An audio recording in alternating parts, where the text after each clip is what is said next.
बोलिए श्री हनुमान जी की जय। भक्तों, हनुमान जी की स्तुति और हनुमान जी के बारे में हम कई एपिसोड सुनते और बताते आ रहे हैं,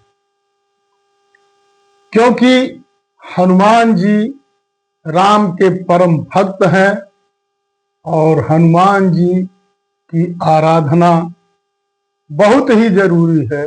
हनुमान जी संकट मोचक। हनुमान जी की एक कथा है कि माता सीता हनुमान जी को अपना पुत्र मानती और उन्हें पुत्र के रूप में देखकर उन्हें बहुत अच्छा लगता है। एक बार ऐसा हुआ कि श्री माता सीता जी श्री हनुमान जी को भोजन कराने के लिए विचार किया, और यद्यपि माता सीता महारानी हैं, उनके पास नौकर चाकर सेविकाएं सेवक की कोई कमी नहीं है, रसोइये की कमी नहीं है। बनाने के लिए तो बहुत लोग बनाते थे, परंतु वो अपने हाथ से रसोई बना करके हनुमान जी को खिलाना चाहती, इसलिए वो हनुमान जी को खिलाने के लिए स्वयं रसोई तैयार की। तमाम प्रकार के नाना प्रकार के व्यंजन बनाए और हनुमान जी को बैठा करके उन्हें परोस के खाना खिलाने लगी। हनुमान जी खाना खाते और संतुष्ट नहीं होते, खाते जाते हैं, खाते जाते हैं, खाते जाते हैं, खाते जाते हैं, यहां तक कि हनुमान जी को खुद नहीं पता कि हम कितना भोजन खा गए। रसोई खत्म होने पर आई, भोजन रह नहीं गया और हनुमान जी अभी भी खाना खाना चाहते हैं। सीता जी यह देख करके बहुत आश्चर्य में पड़ गई, चकित हो गई कि अब क्या किया जाए। इतना सारा व्यंजन, इतना सारा भोजन हनुमान जी खा गए हैं और अभी तक वो संतुष्ट नहीं हुए, और इस कृत्य से उनको बहुत आश्चर्य तो हुआ ही, और बहुत वो परेशान हो गई कि अब क्या किया जाए। और उन्होंने जब ये सोचा कि अब तो कुछ नहीं हो पाएगा, अब खाना खत्म होने पर है, थोड़ा सा खाना बचा हुआ है, तो उनके कुछ समझ में नहीं आ रहा।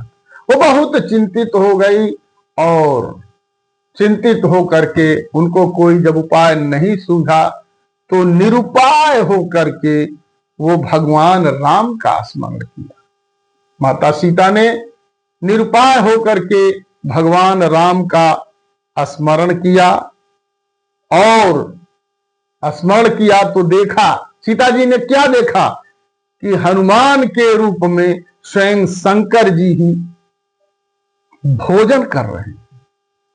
वो शंकर जी जो प्रलय के समय सारे संसार को निगल जाने वाले महाकाल के भी काल हनुमान का पेट इस कुछ व्यंजनों से कैसे भर सकता है, ऐसा सोच करके उन्होंने एक प्रकार से फिर हनुमान की स्तुति की और मर्यादा पूर्वक स्तुति की। मर्यादा पूर्वक हनुमान की स्तुति सीता जी ने किया, और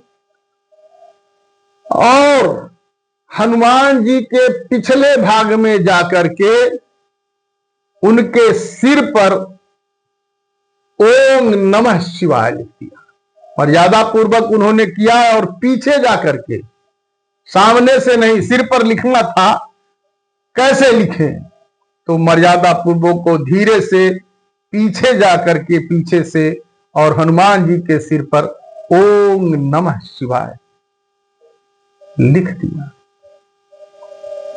ओम नमः शिवाय बहुत बड़ा मंत्र है। ओम नमः शिवाय लिखने के बाद फिर उन्होंने जो भोजन था वो भोजन सामग्री हनुमान जी को परोसा और हनुमान जी इसके बाद हनुमान जी तृप्त हो गए।